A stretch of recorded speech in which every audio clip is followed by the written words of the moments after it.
sebuah penyesalan anak muda zaman now, mereka telat melek investasi. Dia merasa nanti duit gue hilang dong. Akhirnya dia mengikuti temennya itu. Ternyata nasibnya beda. Mereka tuh berpikir kan hanya kayak here and now gitu, kayak memikirkan untuk hari ini aja gitu loh. Modal dia memang hanya ada di barang-barang gitu tanpa punya cash. Menurut gue itu belum berhasil.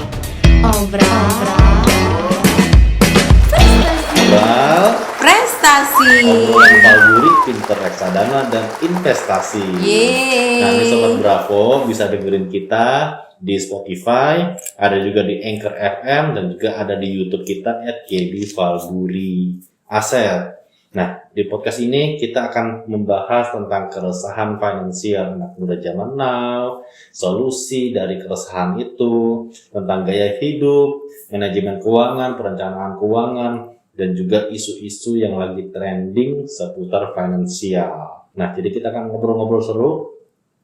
Gua nggak sendiri, nanti akan ditemenin oleh pakar-pakar praktisi di dunia finansial dan investasi. Seperti sekarang, ini gue udah ditemenin sama Mbak Media Febriana. Halo Mbak. Hai, halo Ricky, halo Sobat Bravo semua. Nah, Mbak Febri ini, aku panggil Mbak Febri ya. Ini sebagai investment advisor PT Falguri Capital Management. Oke, nah Mbak, kita sapa dulu nih, gimana kabarnya Mbak hari ini? Alhamdulillah, amazing. Amazing ya. Mantap. Nah, Mbak, ini kita ngobrol-ngobrol santai, karena masih banyak tentang keresahan-keresahan yang mungkin sedang dialami oleh anak muda zaman now. Nah, ini gue di sini mewakili banyak anak muda yang mungkin punya pertanyaan-pertanyaan besar dalam hidupnya seputar finansial, gitu. Seputar yang namanya dompet tipis, dompet kering. Banyak ya permasalahan itu banyak ya. Gitu ya. Apalagi pelet terbengkak gitu ya. Makanya itu dia. Nah, ini kita akan bahas. Nah, kayak sekarang ini gue dari kemarin tuh kepikiran gitu. Ada satu keresahan, mungkin bukan keresahan ya, lebih tepatnya kayak sebuah penyesalan. Sebuah penyesalan anak muda zaman now, yaitu mereka telat melek investasi. Ini karena gini, gue cerita dulu ya Mbak ya. Karena ini pengalaman pribadi gue. Ya dulu lah, waktu masih lebih muda dari sekarang gitu. Tua banget ya sekarang. Kan dia masih muda, makanya itu lebih muda dari sekarang gitu. Nah, itu dulu gue pernah inget banget diajakin sama temen untuk belajar investasi. Salah satu jenis investasi gitu. Itu sekitar 5 atau 6 tahun yang lalu lah gitu. Nah, tapi pada saat itu kayak gue ngerasa nggak perlu gitu.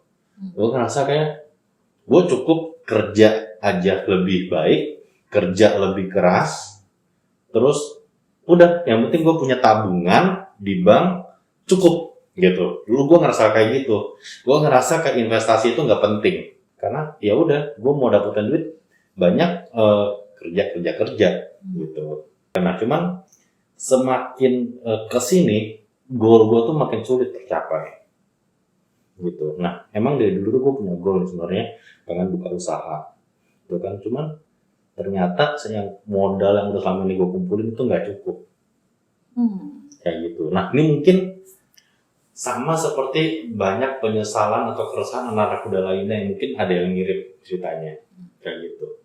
Nah, gue mau dengar dulu nih pendapat dari Mbak Febri tentang pemikiran yang seperti itu. Gimana tuh?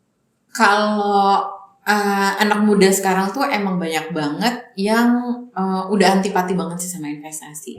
Pemikiran mereka tuh yang pertama karena mereka tuh merasa investasi itu membutuhkan modal yang besar. Membutuhkan untuk pertamanya tuh untuk berinvestasi tuh kayaknya besar gitu, harus miliaran, harus ratusan juta kayak gitu. Kemudian yang kedua, mereka itu nggak nyaman dengan investasi. Dia merasa nanti duit gue hilang dong. Terus mau jajan ini gue harus cairin dulu lah yang prosesnya ribet atau apa gitu. Jadi mereka tuh merasa nggak nyaman aja. Jadi untuk kebutuhan darurat yang sebenarnya nggak kebutuhan darurat ya, kebutuhan senang-senang mereka yang anak muda sekarang itu yang gayanya lagi banyak banget, kebutuhannya banyak banget. Kalau duit mereka diinvestasikan, mereka akan merasa nggak nyaman gitu. Mereka nggak akan bisa melanjutkan kehidupan mereka seakan-akan seperti itu gitu loh. Kemudian yang ketiga, mereka tuh kayak takut berinvestasi karena pernah mendengar dari teman-temannya seperti yang tadi lo ceritain, lo katanya pernah diajak inilah investasi ini itu, yang mereka udah cuan banyak, yang mereka udah bisa beli ini itu, yang penghasilan utamanya benar-benar dari hasil investasi dia gitu. Sedangkan akhirnya dia mengikuti temennya itu, apa rekomendasi temennya untuk ikutan ini, ikutan itu kayak gitu. Ternyata nasibnya beda, nggak sama kayak dia, karena kan investasi itu kan nggak semua orang itu akan sama, untungnya tuh nggak akan sama, ruginya juga nggak akan sama. Jadi ketika temen lo ngajak, gue cuan di sini nih, mereka udah dapet cuan, berarti mereka udah dapet di harga tinggi, akhirnya lo masuk di situ, nggak taunya besoknya turun, lo tinggal dapet ruginya doang, sedangkan temen lo udah dapet cuan gitu kan. Itu yang membuat mereka tuh nggak akan nyaman, bahkan kapok kayak gitu. Nah makanya itu sebenarnya kayak lebih apa ya, kita belum tahu aja memilih investasi yang cocok buat kita gitu ya. Iya benar. Oke. Nah, cuman gue mau nanya lagi nih Mbak, maksudnya ini kayak masih soal keresahan ya. Mungkin tapi lebih ke apa ya, fokus atau prioritas anak muda gitu. Karena kalau gue lihat ya, ini kan gue tadi pada saat gue diajakin sama teman gue sekitar 5 atau 6 tahun yang lalu gitu kan. Dan mungkin banyak anak muda yang udah punya keresahan ini lebih lama dari gue. Ya. Nah, dulu anak muda itu punya fokus itu adalah mengejar karir, ya kan, mengejar karir gitu. Jadi mereka tuh pada fokusnya sibuk kerja, supaya karirnya makin lama makin meningkat, gitu kan. Bahkan dulu nih ada istilah gitu kan, kalau untuk cewek-cewek gitu kan yang mengejar karirnya, ada istilah wanita karir, ya kan, karena mereka emang fokusnya ke situ tuh, ya kan. Nah, terus seiring berkembangnya zaman gitu kan, masuk ke era digital, ada e-commerce, trennya mulai berubah. Mereka banyak berlomba-lomba menjadi pedagang. Mereka buka toko. Makanya banyak tuh yang online shop tuh yang Mbak, berjamur berjamur di mana-mana gitu kan. Di Instagram, di sosial media, mereka semua berlomba-lomba buka online shop. Apalagi untuk buka toko online tuh kayaknya sekarang udah gampang banget ya kan, tanpa modal. Yang penting mereka kreatif untuk mempromosikan barang-barang dia. Yes, gitu. Mereka tinggal pikirin nama, bikin account, udah selesai gitu kan. Nah, terus lanjut lagi, seiring berkembang zaman, mulai masuk ke namanya era entrepreneur. Entrepreneur ini beda lagi nih. Mereka berlomba-lomba bikin usaha, makanya menjamur tuh kan tiba-tiba warung kopi lokal gitu kan, coffee shop lokal. Terus buka warung Indo yang elit-elit mulai berjamur di mana-mana gitu kan. Nah, kalau sekarang pertanyaannya adalah, itu kan tren ya, kita ngomongin tren. Sekarang ini yang lagi ngetren di kalangan anak muda itu apa sih? Sebenarnya gue tuh salut banget sih sama semangat anak-anak muda yang sekarang itu benar-benar emang mereka tuh memikirkan nggak cuma untuk jadi karyawan aja, mereka bisa memenuhi kebutuhan dia gitu.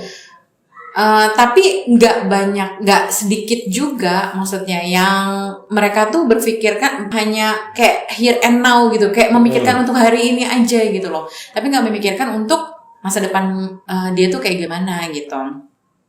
Kalau masalah karir sih gue setuju aja, karena kalau memang dia passionnya untuk berkarir di perusahaan ya kita support aja gitu.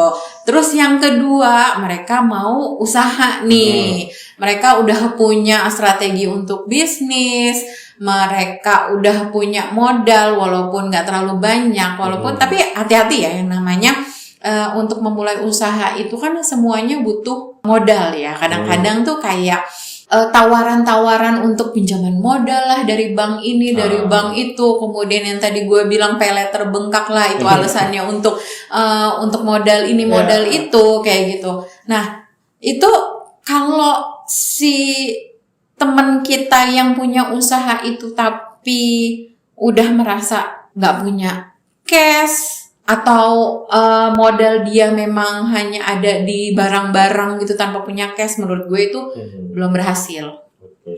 Terus kalau mereka tuh sampai nggak tepat waktu untuk pembayaran hutang-hutang mereka gitu, ya, untuk modal-modal usaha maksudnya, untuk modal usaha itu mereka udah nggak tepat waktu gitu, itu udah harus lo review lagi deh kayak gitu.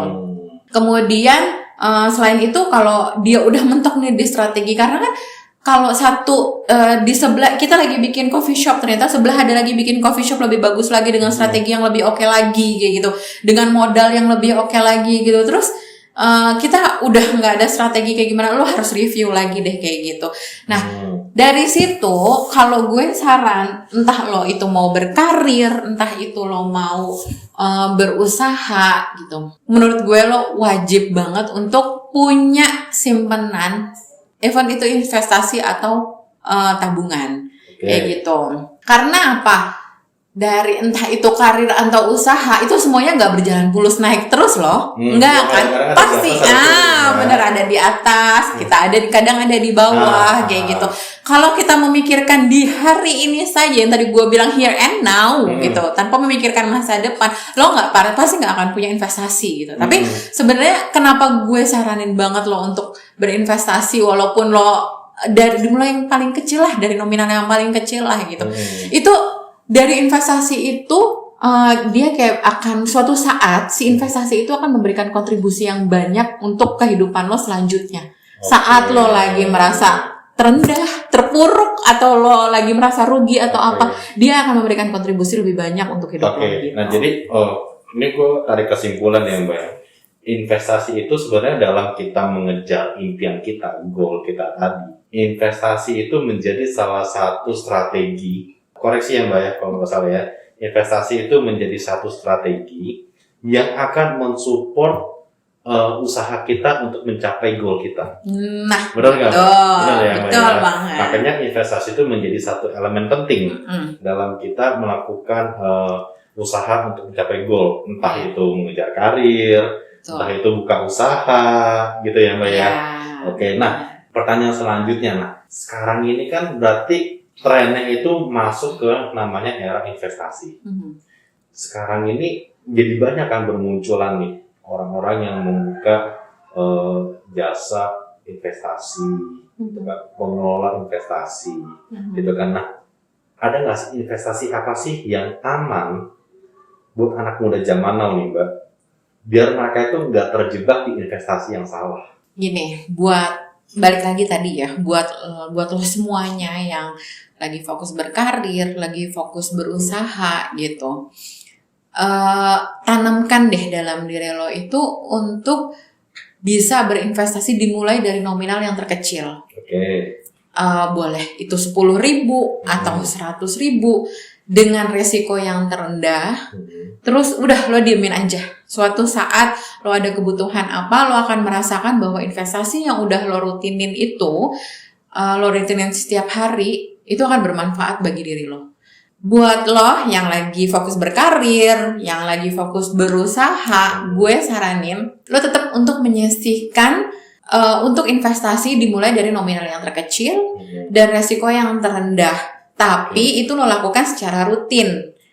Tadi seperti yang gue bilang, kalau misalnya lo secara rutin lo berinvestasi, suatu saat lo berada di titik terendah, nah investasi itu yang akan menjadi kontribusi buat keberlangsungan hidup lo gitu. Itu tadi back support itu tadi. Nah, benar kayak gitu. Makanya kadang tuh ya kalau kita yang punya usaha tuh ngerasa kita udah dapet keuntungan nih beberapa ratus juta lah ya, misalnya syukur-syukur udah berapa ratus juta keuntungan, terus gue datang menawarkan udah lo investasiin dulu aja gitu. Tapi pasti dari beberapa pengusaha itu akan ngomong kalau daripada gue investasi cuma dapatnya segitu-gitu aja, mendingan gue puterin buat usaha lagi. Buat modal lagi, Itu tuh.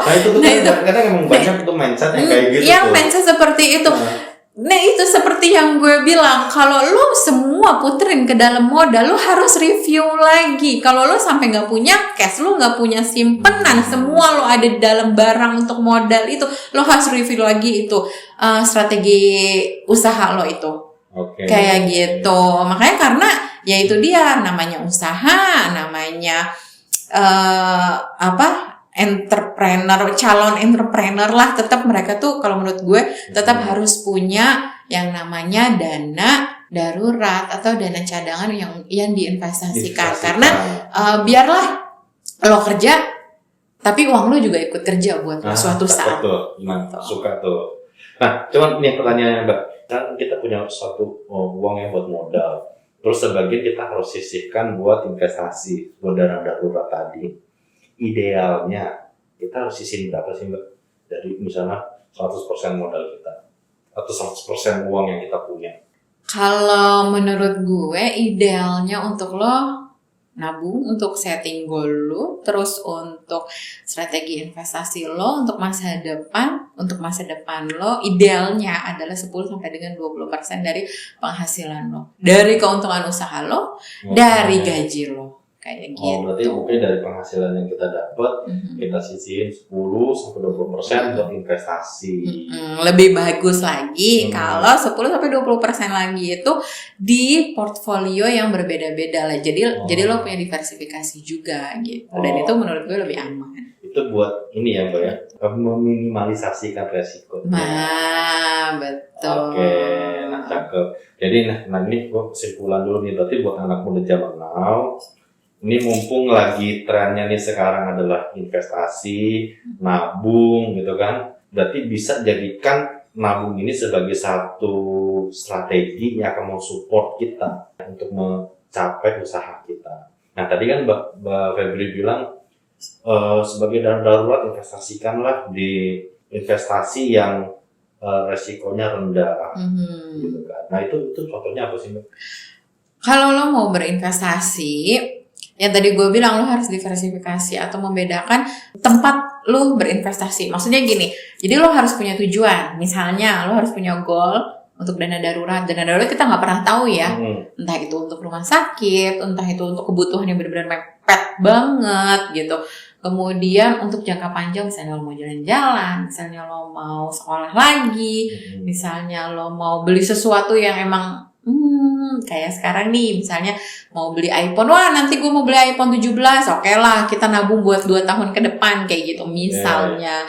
Nah untuk yang dana darurat itu gue saranin lo untuk berinvestasi sebagian di pasar uang. Reksadana pasar uang. Reksadana.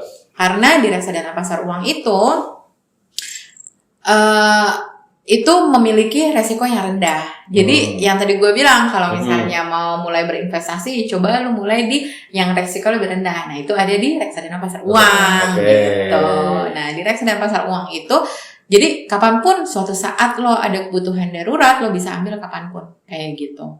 Karena resikonya hampir tidak ada tapi sedikit sekali dibanding dengan yang resikonya tinggi seperti reksadana saham. Nah kalau untuk reksadana saham itu gue saranin untuk yang tadi gue bilang, lo mau jalan-jalan keliling Eropa, lo mau beli gadget terupdate kayak gitu. Nah itu gue bisa saranin lo untuk nabung di reksadana saham kayak gitu. Kenapa di reksadana saham? Karena risikonya memang sangat tinggi, tapi suatu saat pasar lagi naik, lo akan menikmati cuan itu gitu. Nah itu kalau kita mau nabung kayak gitu, itu kita bisa nabungnya di mana, Mbak? Dan lo tahu nggak di Valbury itu ada reksadana itu semua, reksadana saham punya, pendapatan tetap punya, saham punya, reksadana campuran juga punya, gitu, lengkap semuanya.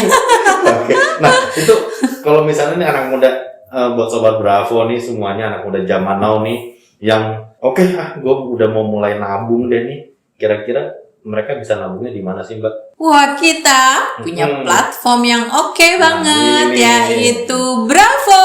Apa tuh Bravo? Bravo itu adalah belanja reksadana Valburi online. Cakep. Jadi lo jangan sering-sering buka itu yang platform online shop yang warna oranye atau warna hijau terus. Sekali-kali lo buka yang belanja-belanjanya itu lebih menguntungkan kayak gitu. Belanja apa yang nguntungin? Belanja reksadana. Nah.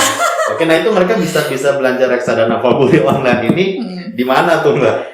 Kalau lo mau belanja reksadana di Valburi itu lo bisa buka di browser kalian masing-masing, boleh di laptop, di PC atau di handphone lo. Oke. Ketik bravo.valburi.co.id. Nah, cakep. Berarti bisa di mana aja dong ya? Kita mau nabung kita tinggal buka. Oh gitu iya, itu dia itu enaknya. Kalau misalnya kita udah daftar di Bravo, perkembangan dana yang lo punya lo bisa lihat dimanapun, kapanpun. Berarti buat anak muda zaman now, jadikan nabung reksadana ini sebagai tren baru ya untuk mencapai finansial yang sehat dan mencapai impian anak muda zaman now. Oh, bravo.